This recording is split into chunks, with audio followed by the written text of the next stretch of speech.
검찰 개혁에 대한 후보분들의 생각이 궁금합니다.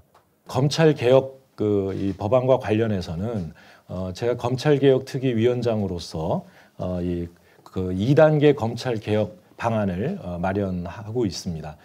그러나 1단계 검찰 개혁 방안이 안정적으로 정착하는 것, 그리고 국가 전체의 범죄 수사 역량의 훼손 없이 추진해야 한다라고 하는 것이 대통령께서 주신 그 지침이기도 하고요. 우리 당이 가지고 있는 이 원칙이기도 합니다.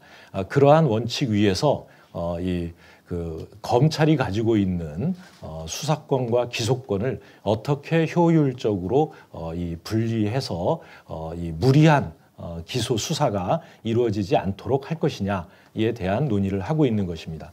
저는 이 부분에 대해서는 저희 당의 토론뿐만 아니라 관심을 가지고 계신 이해관계자, 전문가 또 국민들의 이 견해를 모두 다 수렴해야 한다 이렇게 생각합니다.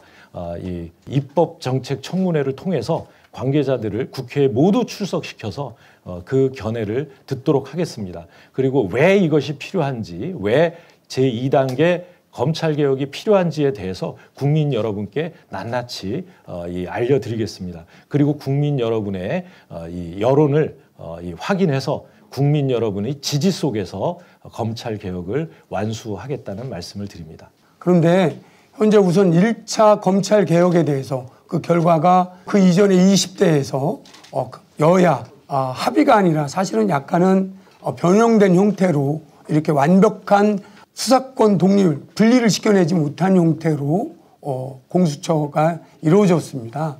그런데 국민들은 일단 공수처가 현재 제 첫 번째 사건이 어떤 건지, 그리고 이런 수사권 분리를 했을 때 나타난 이런 부분에 대해서 경험하지 못했습니다.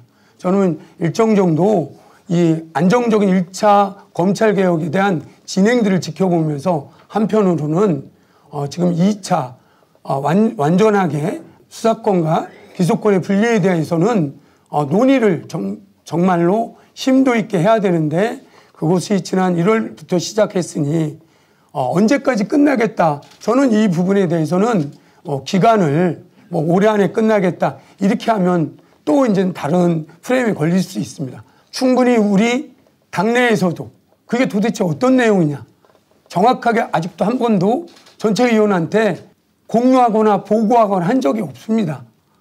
이게 문제인 것입니다. 두 번째, 이게 국민들은 어떻게 생각하는지, 물론 몇 군데에서 이렇게 여론조사도 해보고 했을지 몰라도 그러한 부분에 대해서도 저는 충분히 반영해서 안정감 있게 추진하는 게 목표이지, 시기를 두어서 언제 문재인 정부 안에 끝낸다 이러면 잘못하면 대선을 앞두고 절대로 그렇다고 해서 개혁의 의지가 후퇴해야 한다고 생각하지 않습니다. 처리해야겠다는 확고한 믿음을 줘야 되고요.